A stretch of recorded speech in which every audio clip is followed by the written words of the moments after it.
আসন্ন ত্রয়োদশ জাতীয় সংসদ নির্বাচন ও গণভোটকে কেন্দ্র করে নির্দিষ্ট সময়ের জন্য বিভিন্ন ধরনের যানবাহন চলাচলের নিষেধাজ্ঞা আরোপ করেছে নির্বাচন কমিশন ইসি। সড়ক পরিবহন ও মহাসড়ক বিভাগের উপসচিব আল আমিন মোহাম্মদ নুরুল ইসলাম স্বাক্ষরিত এক প্রজ্ঞাপনের মাধ্যমে নিষেধাজ্ঞা আরোপ করা হয়েছে।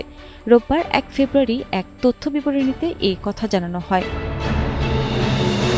তথ্য বিবরণীতে বলা হয়, নিষেধাজ্ঞার আওতায় আগামী ১০ ফেব্রুয়ারি রাত ১২টা থেকে ১৩ ফেব্রুয়ারি রাত ১২টা পর্যন্ত মোট ৭২ ঘণ্টা মোটরসাইকেল চলাচল বন্ধ থাকবে।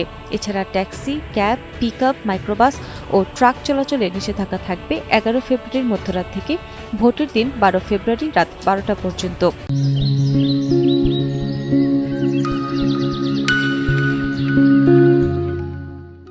শর্ত সাপেক্ষে কিছু যানবাহনের ক্ষেত্রে এই নিষেধাজ্ঞা শিথিল থাকবে। এর মধ্যে রয়েছে আইনশৃঙ্খলা রক্ষাকারী বাহিনী, সশস্ত্র বাহিনী, প্রশাসন ও অনুমতিপ্রাপ্ত পর্যবেক্ষকদের যানবাহন, জরুরি সেবায় নিয়োজিত যানবাহন, ওষুধ, স্বাস্থ্য ও চিকিৎসা সামগ্রী এবং সংবাদপত্র বহনকারী যানবাহন, সাংবাদিক, পর্যবেক্ষক ও জরুরি কাজে ব্যবহৃত যানবাহন এবং মোটরসাইকেলও নির্বাচন কমিশন ও রিটার্নিং অফিসারের অনুমোদন সাপেক্ষে চলাচল করতে পারবে।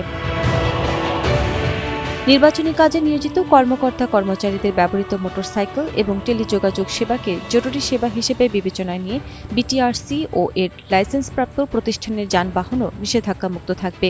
এছাড়া আত্মীয়স্বজনকে আনতে বা পৌঁছে দিতে টিকিট বা সংশ্লিষ্ট প্রমাণ প্রদর্শন সাপেক্ষে বিমানবন্দরে যাতায়াতকারী যানবাহন, দূরপাল্লার যাত্রী পরিবহনকারী যানবাহন ও রিটার্নিং অফিসারের অনুমোদন ও স্টিকার প্রদর্শন সাপেক্ষে প্রতিদ্বন্দ্বী প্রার্থীর জন্য একটি এবং নির্বাচনী এজেন্টের জন্য একটি করে ছোট আকৃতির যানবাহন নিষেধাজ্ঞার বাইরে থাকবে।